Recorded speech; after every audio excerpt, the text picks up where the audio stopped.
Many people sit down and say, but I'm a good dentist. I practice good dentistry. I try and do the best technical dentistry. I go to endodontic courses, prosthodontic courses. I learn how to do things well.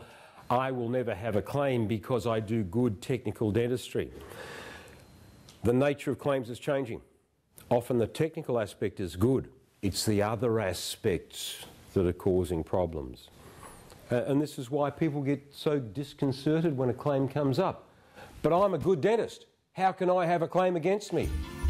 That's exactly where I have to convince my patients that before they proceed with a crown, they have to accept a 7% loss of pulpal vitality. And if they don't accept that that might happen, I don't do the crown.